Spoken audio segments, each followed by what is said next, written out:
ഡോ, താൻ എങ്ങോട്ടാ എന്നെ കൊണ്ട് പോണേ? കൈ വിടടോ. അവന്റെ കൈപ്പിടിയിൽ നിന്ന് കുതറി മാറാൻ ശ്രമിച്ചുകൊണ്ട് അവൾ പറഞ്ഞു.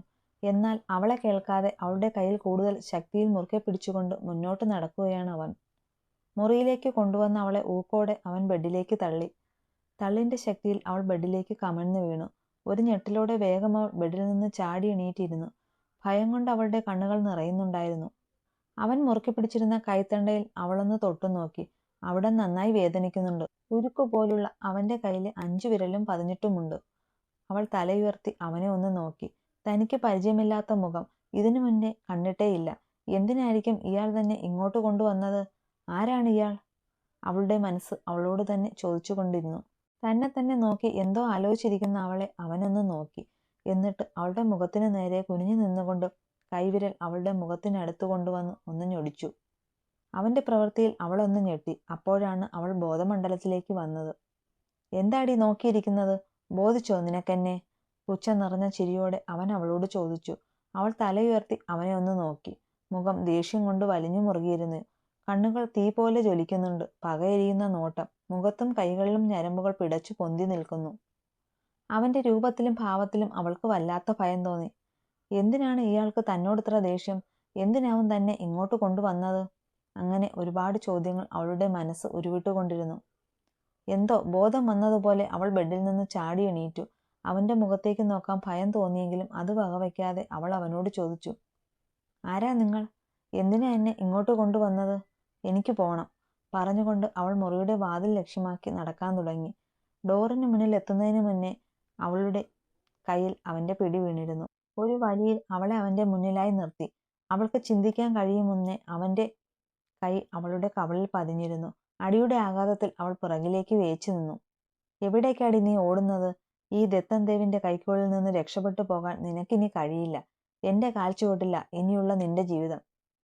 എന്റെ കാൽപാദത്തിനടിയിൽ ഞെരിഞ്ഞമരുന്ന മൺതരി. അതാ ഇനി നിന്റെ സ്ഥാനം. ദി ഗ്രേറ്റ് ബിസിനസ്മാൻ ശിവശങ്കറിന്റെ മകൾ ശ്രീധന്യ ഇനി ഈ ദത്തന്റെ അടിമയാ, വെറും അടിമ.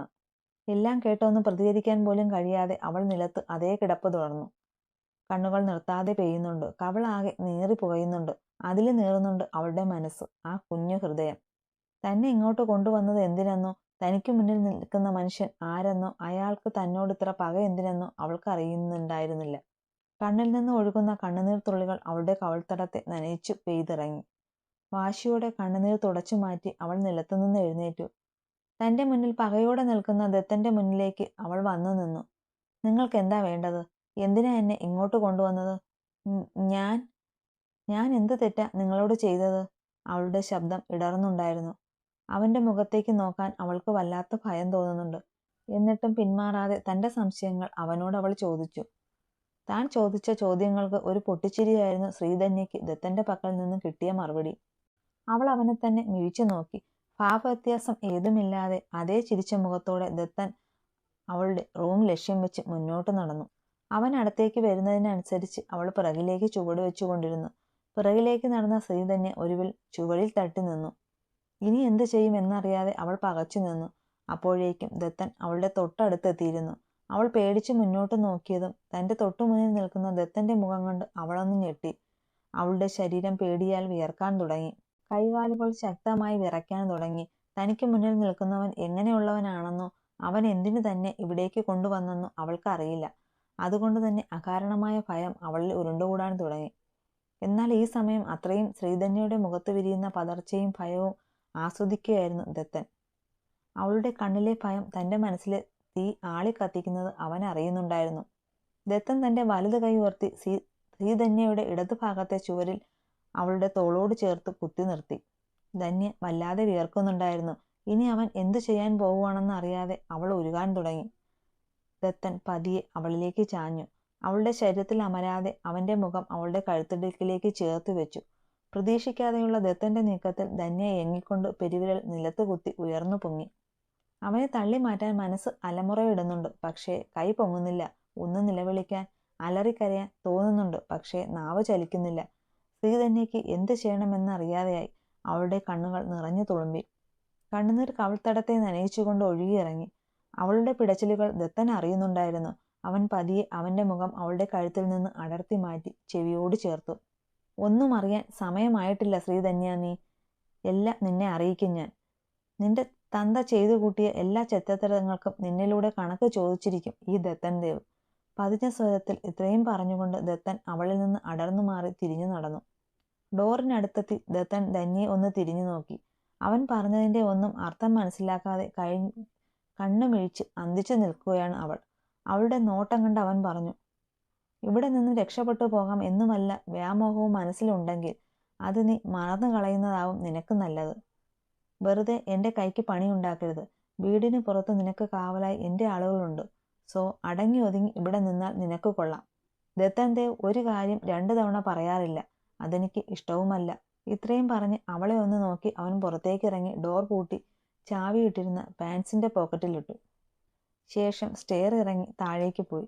ഇനിയുള്ള തൻ്റെ ജീവിതം എന്തെന്നറിയാതെ ധന്യ ചുവരിലൂടെ ഊർന്ന് നിലത്തേക്കിരുന്ന് മുഖം പൊത്തി പൊട്ടിക്കരഞ്ഞു. ഇവളാണ് നമ്മുടെ നായിക ശ്രീധന്യ ശിവശങ്കർ. ശിവശങ്കറിന്റെയും സാവിത്രിയുടെയും ഇളയ പുത്രി. ധന്യയ്ക്ക് മൂത്തതായി ഒരു സൽപുത്രൻ കൂടിയുണ്ട് ഇവർക്ക്, ശ്രീദേവ് എന്ന ദേവൻ, ധന്യയുടെ സ്വന്തം ദേവേട്ടൻ. ശിവശങ്കറിന് ബിസിനസ്സാണ്, സാവിത്രി വീട്ടമ്മയും. ശ്രീദേവ് പഠിത്തമൊക്കെ കഴിഞ്ഞ് വേറെ വഴിയില്ലാത്തതുകൊണ്ട് അച്ഛൻ്റെ ഒപ്പം അവരുടെ തന്നെ കമ്പനിയിൽ വർക്ക് ചെയ്യാൻ തുടങ്ങി. പിന്നെ ഇപ്പോൾ ഇവിടെ കിടന്ന് കട്ടക്കലിപ്പ് കാണിച്ചു പോയതാണ് നമ്മുടെ നായകൻ മിസ്റ്റർ ദത്തൻ ദേവ്. ദത്തന് അങ്ങനെ പറയത്തക്കതായി ബന്ധുക്കൾ ആരുമില്ല. ദത്തൻ ഒരു അനാഥനാണ്. താഴേക്ക് പോയ ദത്തൻ ചെന്ന് നിന്നത് ഹാളിലാണ്. വിശാലമായ ഹാളാണ്. അവിടെ ഇട്ടിരുന്ന സോഫകളിലൊന്നിൽ അവനിരുന്നു. ദത്തന്റെ മനസ്സ് ആകെ അസ്വസ്ഥമായിരുന്നു. എന്തുകൊണ്ടോ അവന് വീട്ടിലിരിക്കാൻ തോന്നിയില്ല. അവൻ വേഗം സോഫയിൽ നിന്ന് എഴുന്നേറ്റ് പുറത്തേക്കുള്ള ഡോർ ലക്ഷ്യമാക്കി നടന്നു. പുറത്തിറങ്ങിയ ദത്തൻ പോർച്ചിൽ കിടക്കുന്ന തൻ്റെ ബ്ലാക്ക് ബെൻസിനരികിലേക്ക് നടന്നു. കാറിനടുത്തെത്തി ഡ്രൈവിംഗ് സീറ്റിലെ ഡോർ തുറന്നിട്ട് എന്തോ ആലോചിച്ച പോലെ ദത്തൻ തിരിഞ്ഞു നോക്കി. അത് മനസ്സിലായതുപോലെ അവിടെ നിന്ന സെക്യൂരിറ്റി ഗാർഡ്സിൽ ഒരാൾ ദത്തൻ അരികിലേക്ക് നടന്നു വന്നു. ജോൺ, പറഞ്ഞതെല്ലാം ഓർമ്മയുണ്ടല്ലോ? അവളെ തിരക്കി പലരും ഇവിടെ വരും. ഒരൊറ്റ ഒരെണ്ണം ഗേറ്റ് കടന്ന് അകത്തേക്ക് വരരുത്. നിങ്ങളെ കേൾക്കാതെ ആരകത്തേക്ക് കയറിയാലും കൊന്നു തള്ളിയേക്ക്. ഇത്രയും പറഞ്ഞുകൊണ്ട് ബാക്കിയുള്ള സെക്യൂരിറ്റി ഗാർഡ്സിനെ ഒന്ന് നോക്കി ദത്തൻ കാറിലേക്ക് കയറി. ഡോർ അടച്ച് സീറ്റ് ബെൽറ്റ് ഇട്ട് കാർ സ്റ്റാർട്ട് ചെയ്യാൻ തുടങ്ങുമ്പോഴേക്കും എന്തോ ഒന്ന് മിന്നായം പോലെ കോർ ഡ്രൈവിംഗ് സീറ്റിലേക്ക് കയറി വരുന്നത് ദത്തൻ അറിഞ്ഞു. ദത്തൻ ഒന്ന് തല ചരിച്ചു നോക്കി. അതാ ഇരിക്കുന്നു 32 പല്ലും കാണിച്ച് ഇളിച്ചുകൊണ്ട് ഒരൈറ്റം. നീ എന്താ ഇവിടെ? തൻ്റെ അടുത്തിരിക്കുന്ന വ്യക്തിയെ നോക്കി ദത്തൻ ഗൗരവത്തോടെ ചോദിച്ചു. അതെന്താ, എനിക്ക് ഇങ്ങോട്ട് വരാൻ പാടില്ലേ? അയാൾ തിരിച്ച് പുച്ഛത്തോടെ മറുപടി കൊടുത്തു. നീ ഇറങ്ങിയേ, എനിക്ക് ഒരിടം വരെ പോകാനുണ്ട്. താല്പര്യമില്ലാത്ത പോലെ ദത്തൻ പറഞ്ഞു. എന്നാ ഞാനും വരുന്നു. പൊന്നുമോൻ വണ്ടി എടുക്ക്. ആഷി, നീ കളിക്കാതെ വണ്ടിയിൽ നിന്നിറങ്ങിയേ, ദത്തൻ വീണ്ടും പറഞ്ഞു. എന്നാൽ ആഷി അവൻ പറഞ്ഞത് കേൾക്കാത്ത പോലെ മുഖം തിരിച്ച് പുറത്തേക്ക് നോക്കിയിരുന്നു. ഇനി ഒന്നും പറഞ്ഞിട്ട് കാര്യമില്ലെന്ന് അറിയുന്നത് കൊണ്ട് ദത്തൻ വീണ്ടും മിണ്ടാതെ വണ്ടി സ്റ്റാർട്ട് ചെയ്ത് മുന്നോട്ടെടുത്തു. ഇവനാണ് ആഷ്ലി ജേക്കബ്, നമ്മുടെ ദത്തന്റെ ബെസ്റ്റ് ഫ്രണ്ടാണ്. ഫ്രണ്ട് എന്നൊക്കെ പറഞ്ഞാൽ വെറും ഫ്രണ്ടൊന്നും അല്ല, രണ്ടും ചങ്കും കരളുമാണേ. ദത്തന്റെ ജീവിതത്തിലെ ഏറ്റവും വലിയ സ്വത്തുക്കളിലൊന്ന് അത് ആഷ്ലിയാണ്. എന്തിനും ഏതിനും കൂടെ നിൽക്കുന്ന തന്റെ ആത്മസുഹൃത്ത്. യാത്രയിലുടനീളം 2 പേർക്കുമിടയിൽ മൗനം തളം കെട്ടി നിന്നു. ദത്തന്റെ മനസ്സ് അസ്വസ്ഥമാണെന്ന് ആഷിക്ക് മനസ്സിലായി. അതുകൊണ്ട് തന്നെ അവനും ശല്യപ്പെടുത്താൻ പോയില്ല. കുറച്ചു നേരത്തെ യാത്രയ്ക്കൊടുവിൽ ദത്തൻ അവന്റെ ഗസ്റ്റ് ഹൗസിന്റെ ഗേറ്റിന് മുന്നിലെത്തി. ദത്തന്റെ വണ്ടിയുടെ ഹോൺ കേട്ട് സെക്യൂരിറ്റി വന്ന് ഗേറ്റ് തുറന്നു കൊടുത്തു. അവൻ കാർ പോർച്ചിലേക്ക് കയറ്റി നിർത്തി. കാറിൽ നിന്ന് പുറത്തേക്കിറങ്ങി ദത്തൻ വീടിനുള്ളിലേക്ക് വേഗത്തിൽ നടന്നു. ദത്തൻ എന്തിനാണ് ഇങ്ങോട്ട് വന്നതെന്ന് അറിയുന്നത് കൊണ്ട് തന്നെ ആഷി പതിയെ ഡോർ തുറന്ന് പുറത്തേക്കിറങ്ങി ദത്തന്റെ പുറകെ വീടിനുള്ളിലേക്ക് നടന്നു. വലിയൊരു 2 നില വീടാണ്. വിശാലമായ ഹാൾ. അതിൽ നടുവിലായി തന്നെ സോഫകൾ നിരത്തിയിട്ടിട്ടുണ്ട്. അതിനോട് ചേർന്ന് ഒരു ടീ ടേബിൾ. ആഡംബര രീതിയിലുള്ള ഇന്റീരിയേഴ്സ്, ഹാങ്ങിങ് ലൈറ്റ്സ്, അങ്ങനെയെല്ലാം. അകത്തേക്ക് കയറിയ ദത്തൻ നേരെ പോയത് തൻ്റെ മുകളിലെ റൂമിലേക്കാണ്. റൂമിന്റെ ഡോർ തുറന്ന് ദത്തൻ ഉള്ളിലേക്ക് കയറി. ഒരു വലിയ റൂമാണ്. നടുവിലായി ബെഡ് സെറ്റ് ചെയ്തിരിക്കുന്നു. ചുവരിനോട് ചേർന്ന് ഒരു വലിയ കബോർഡ് സെറ്റ് ചെയ്തിരിക്കുന്നു.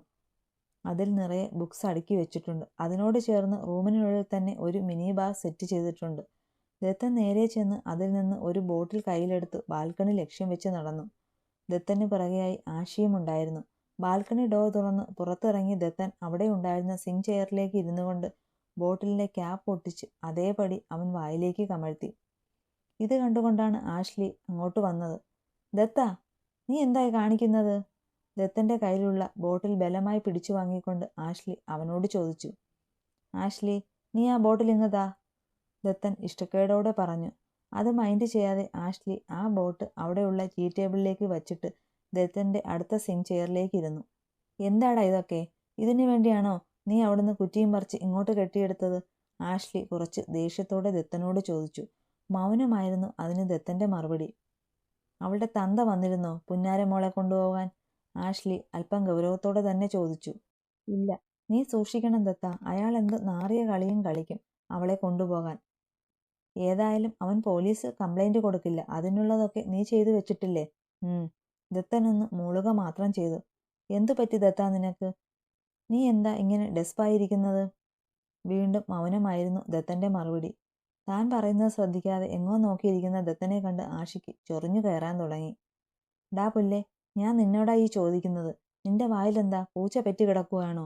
അവന്റെ കോപ്പിലെ ഒരു ആലോചന. നീ ഇവിടെ ഒറ്റയ്ക്കിരുന്ന് സ്വപ്നം കാണടാ അലവലാതി. ഇത്രയും പറഞ്ഞ് ചാടിത്തുള്ളി പുറത്തേക്ക് പോകാൻ നിന്ന ആഷ്ലിയുടെ കയ്യിൽ ദത്തന്റെ പിടി വീണു. ആഷ്ലി സംശയത്തോടെ തിരിഞ്ഞു നോക്കി. തല കുനിച്ച് അതേ ഇരിപ്പാണ് ദത്തൻ. ഞാൻ ചെയ്യുന്നത് തെറ്റാണോ എന്നൊരു തോന്നൽ. ദത്തന്റെ ഈ ഡയലോഗ് കേട്ട് കിളിപോയി നിൽക്കുവാണ് നമ്മുടെ ആഷ്ലി കൊച്ച്. എന്തോ മനസ്സൊന്ന് ചിന്തിക്കുമ്പോൾ തലച്ചോർ മറ്റൊന്ന് ചിന്തിക്കുന്നു. അവളോട് ഞാൻ ചെയ്യുന്നത് തെറ്റാണെന്ന് തോന്നിപ്പോകുന്നു. ആരോട്? ശ്രീധന്യ. ഇതും കൂടി കേട്ടപ്പോൾ ആഷിയുടെ ബാക്കിയുള്ള കിളികൾ കൂടി എങ്ങോട്ടോ ഓടിപ്പോയി. പാവം ആഷി ഫ്യൂസ് പോയ പോലെ ദത്തന്റെ അടുത്ത് വന്നിരുന്നു. എടാ, നീ തമാശ പറയുകയാണോ? ഇത്രയൊക്കെ ചെയ്തിട്ട് തെറ്റായിപ്പോയി എന്നോ? കോളേജിൽ പോയിട്ട് മര്യാദയ്ക്ക് വീട്ടിൽ പോകാൻ നിന്ന കൊച്ചിനെ അവിടുന്ന് പിടിച്ച് വീട്ടിൽ കൊണ്ടുപോയി വന്ന് പൂട്ടിയിട്ടിട്ട് ഇപ്പോൾ തെറ്റായിപ്പോയെന്നോ? നീ മനഃപൂർവ്വം മറക്കാൻ ശ്രമിക്കുകയാണോ ദത്തായെല്ലാം? നീ എന്തിനാ അവളോട് ഇങ്ങനെയൊക്കെ ചെയ്തതെന്ന് മറന്നുപോയോ? അവളുടെ തന്ത കാരണം നിനക്കുണ്ടായ നഷ്ടങ്ങൾ നീ മറന്നോ? ശരിയാണ്, അവളോട് ചെയ്യുന്നത് തെറ്റാവാം. പക്ഷേ അതിന് നീ തന്നെ പറഞ്ഞിരുന്ന ഒരു ശരി കൂടി ഉണ്ടായിരുന്നല്ലോ. അവളുടെ അച്ഛൻ ചെയ്ത തെറ്റിന് ശിക്ഷ അനുഭവിക്കാൻ അവളും ബാധ്യസ്ഥയാണെന്ന്.